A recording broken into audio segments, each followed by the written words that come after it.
안녕하세요. 뉴스반장입니다.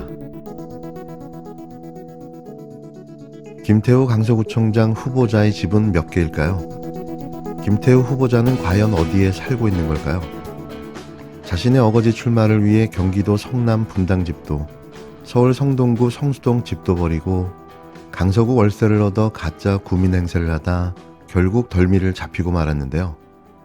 온통 모든 게 허위와 가식의 전형이었습니다. 그는 또 자신이 주장하는 것처럼 공익 제보자도 아닌 그냥 범죄자일 뿐이었는데요. 그는 공무상 비밀 누설죄로 징역 1년, 집행유예 2년을 받은 전과자였습니다. 입만 열면 구라. 누구를 닮았을까요? 그 대통령의 그 후보자인 거죠. 국힘당 강서구청장 후보 김태우는 공익제보자가 아닙니다.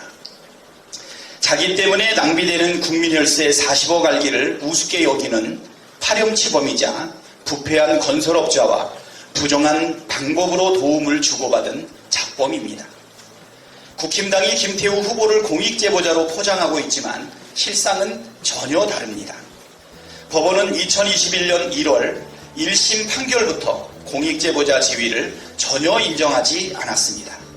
김태우 후보는 건설업자와 유착한 잡범입니다. 김태우 후보는 2018년부터 한 건설업체와 관련되었다는 의혹을 받고 있었고 대검 감찰을 통해 건설업자 최모 씨와의 유착이 사실로 드러났습니다. 김태우는 건설업자 최 씨에게 청와대 감찰반으로 파견을 보내달라는 인사청탁을 했고 실제 청와대 감찰반원이 되자 건설업자 최 씨를 돕는 데 나섰습니다. 건설업자 최 씨가 국토교통부의 뇌물을 건네고 불법 수주했다는 의혹으로 경찰 수사를 받게 되자 김태우는 직접 경찰청에 방문해 수사 진행 상황을 묻고 서류 열람을 요구했으며 경찰청 방문 전후 최 씨와 여러 차례 통화를 했습니다. 누가 봐도 건설업자와 부적절한 이권 카르텔 아닙니까?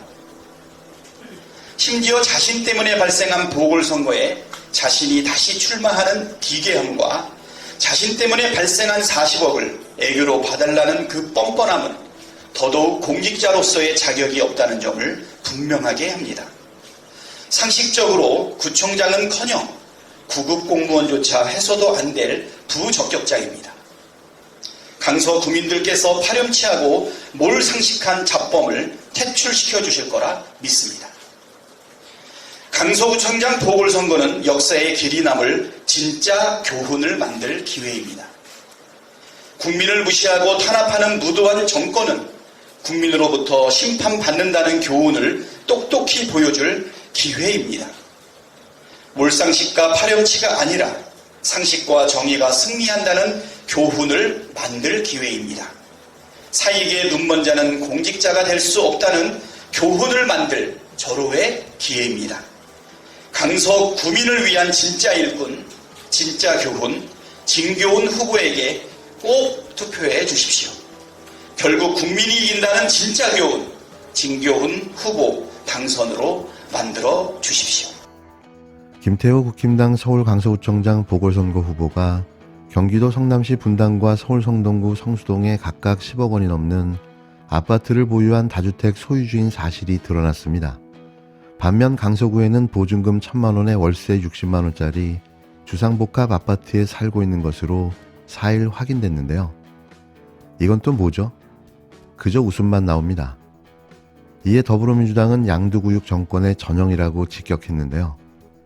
이날 중앙선거관리위원회가 공개한 강서구청장 보궐선거 후보자 재산 신고사항을 보면 김 후보는 본인 명의로 성남 분당구에 있는 10억 5,100만 원짜리 아파트를 또 배우자 명의로 서울 성동구 성수동에 있는 10억 400만 원짜리 아파트를 신고했는데요.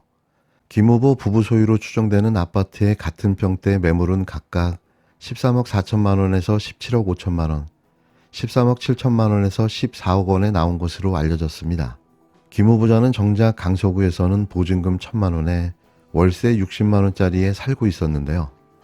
전형적인 위장 전입으로 봐야겠죠. 이게 좋은 학교를 가겠다고 주소지를 옮겨놓는 짓과 뭐가 다를까요?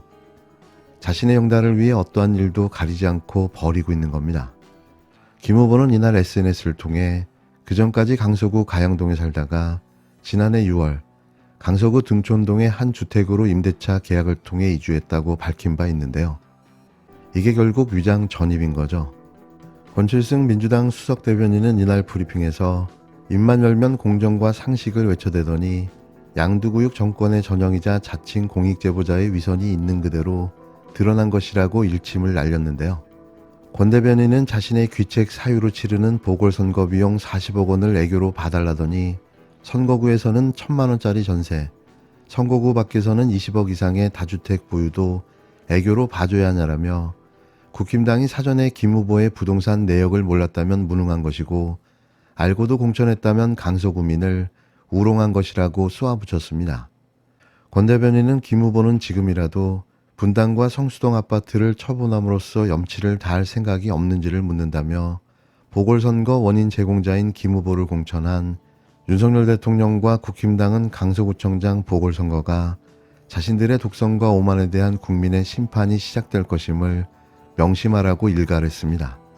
어떻게 이런 자가 후보로 출마할 수 있는 걸까요? 이러고도 자신을 뽑아달라는 이 후한 무치함은 대체 뭐죠? 이번 강서구청장 낙선이 이 정권의 몰락으로 이어질 겁니다. 윤석열 전 총장의 무도함과 그 윤석열 사단이 마치 전두환의 하나에 비교될 정도로 윤석열 라인의 수사 방식, 수사 방법, 이 무도함. 지난달 조국 전 법무부 장관의 출판 기념회에 참석한 이성윤 법무연수원 연구위원의 발언이었습니다. 지난 정부에서 고검장까지 지냈지만 사실상 좌천된 이 연구위원은 당시 출판 기념회에서 이른바 윤석열 사단을 전두환 하나회에 비교했는데요. 그건 너무나도 당연한 발언이었습니다. 이 발언으로 법무부 감찰을 받게 된 이 연구위원은 4일 자신의 SNS에 글을 올려 법무부 감찰관실에 문답서를 제출했다며 이번 감찰을 두고 공산 전체주의가 따로 없다고 반발했습니다. 이 연구위원은 법무부가 문제 삼은 해당 발언과 관련해서 장제원 의원도 2017년 페이스북에서 무도하고 포악한 검찰, 윤석열 중앙지검장은 피해 보복을 멈추라고 일갈한 바가 있다며 진영을 떠나 윤사단의 무도함에 대한 평가는 크게 다르지 않다고 주장했는데요. 그러면서 이 정도의 의견 표명도 제약된다면 표현의 자유를 보장하는 헌법과 민주주의의 근간이 흔들릴 것이라고 말했습니다.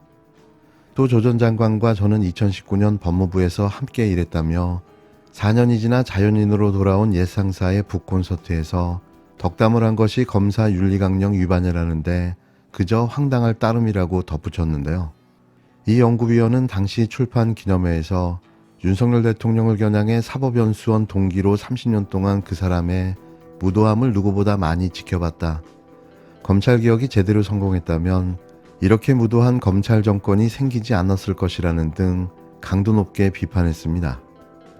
이후 법무부는 이 연구위원이 국가공무원법을 위반했는지 여부에 대해 감찰에 착수한 상태인데요. 법무부는 이 연구위원이 엄연한 검찰 공무원 신분인데다 서울중앙지검장 시절 조 전 장관의 공소 유지를 맡았고 행사 당시 현직 국회의원이었던 최강욱 의원이 개최자였다는 점 등에 따라 공무원법 위반 소지가 있다고 판단한 것으로 전해졌습니다. 간장 종지보다 좁쌀보다 작은 윤석열의 인품이 여지없이 드러나는 또 하나의 해프닝이었는데요. 자신을 비판하는 자를 더 이상 두고 볼 수는 없는 거죠. 그것도 사법연수원 동기의 이러한 비판을 받으니 더 참을 수가 없었던 겁니다. 옹졸하기가, 쪼잔하기가 역대 대한민국 대통령 중 최고인 듯합니다. 대통령실이 이재명 대표의 민생영수회담 제안에 입장이 없다라고 답변을 회피하는 가운데 여당의 막말 공세가 연일 계속되고 있습니다. 국민의힘 김기현 대표는 야당 대표의 영수회담 요구를 엄목, 연목 구어라며 매도하는 한편 여야 대표 회담부터 응하라며 hir난했습니다. 이재명 대표의 민생영수회담 제안에 왜 여당이 대통령실을 대신해서 나서는지 의아합니다. 혹시 여당 지도부의 거친 막말이 윤석열 대통령의 불편한 심기를 대변하고 있습니까? 윤석열 대통령은 취임 이후 1년 반 동안 제1야당 대표와의 만남을 거부하는 뒤끝과 옹졸함을 보였습니다. 윤석열 대통령은 여당 뒤에 숨은 졸렬한 정치를 멈추고 국민에 대한 책임을 직시하십시오. 대통령이라면 야당이 제안한 대화와 타협의 장을 외면해서는 안 됩니다. 국민은 정치가 정쟁을 멈추고 민심을 받아들여 먹고 사는 문제에 몰두하길 원하고 있습니다.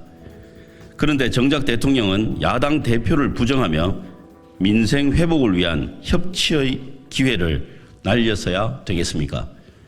윤석열 대통령의 옹졸함 때문에 민생 회복을 위한 야당 대표와의 회동을 회피한다면 국민의 심판을 받게 될 것임을 분명히 경고합니다.